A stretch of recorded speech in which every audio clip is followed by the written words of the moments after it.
Welcome. I'm Richard HAASNOOT, and I'm your host for the Advanced Wisdom Series, where my goal is to help you live more of a wisdom-inspired life. In this, I make specific suggestions of actions that you can take to actually live more of a wisdom-inspired life. The wisdom in these episodes comes from three God-realized enlightened avatars that I've studied the most: Krishna, Jesus, and Paramahansa Yogananda. As God-realized enlightened avatars, they know God, so when they speak or write, we are getting the wisdom of God. So, this episode is going to talk about habits, desires, and meditation, among other things. So let's get into the first quote. The devotee is cautioned about the overwhelming influence of bad habits. From past experience, bad habits seem to have little fear.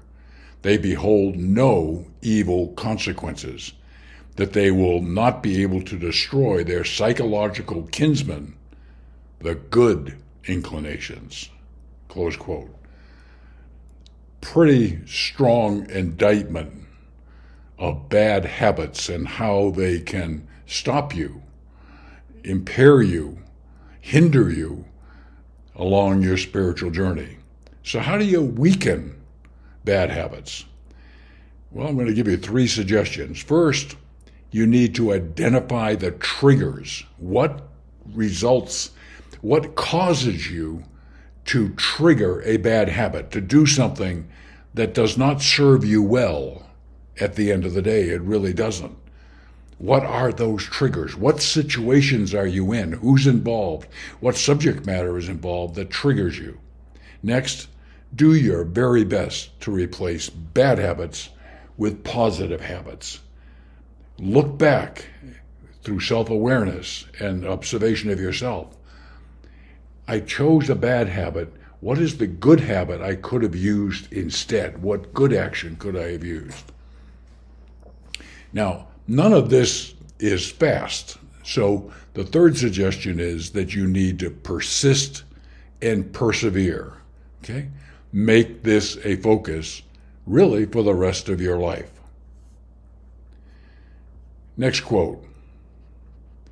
When the spirit of man mentally renounces desire for objects of this world, knowing them to be illusory, perishable, misleading, and unbecoming to the soul, he begins to find true joy in acquiring permanently satisfying soul qualities, in humbly leading a life of outer simplicity and inner renunciation, steeped in the soul's heavenly bliss and wisdom. The devotee ultimately inherits the lost kingdom of immortal blessedness. Wow, this is one of the big quotes of the series. Okay? There's a lot here. I'm going to leave this up a little bit longer on the screen so that you can see it.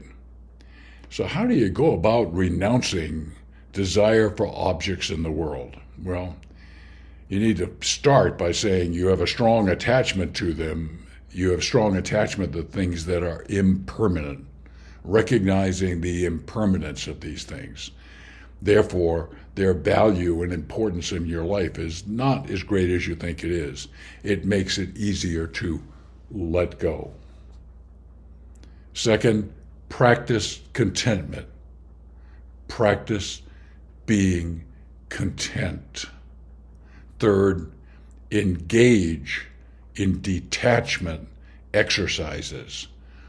The one that many people use and that I have used many times in my life is when I have some of these feelings and thoughts, that I take a deep breath and let go. Deep breath, let it go.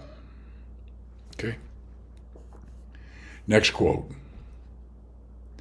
One who meditates daily and cultivates the taste for peace and contentment, gradually forsaking indulgence in sense pleasures, has a chance for spiritual emancipation. In other words, making great progress along your spiritual journey by developing a taste for peace and contentment and forsaking the indulgence in sense pleasures. So, how do you meditate daily? This is a big change for most people. First, set clear, strong intentions. This needs to be highly purposeful. Second, track your progress. Paramahansa Yogananda talked about in his early years how he would keep a journal of how he was gradually deepening his meditation. And if somebody of Yogananda's stature and achievement can do it, I think all of us can. And this has been part of what I've done in my life. Thirdly, be patient and gentle with yourself, okay? You'll wake up one day and go, I didn't meditate yesterday. Well, be careful. Just a reminder, it's important to you. That's why you remembered it. So today, let's make sure that we meditate, and tomorrow and the day after tomorrow. Set a strong intent, but if you miss, don't get so down on yourself that it's painful that you don't want to meditate. Meditate is the cornerstone, the primary spiritual practice that's going to help you make great progress. Well, as always, I deeply appreciate you watching these episodes. I look forward to reconnecting with you soon. Thank you very much.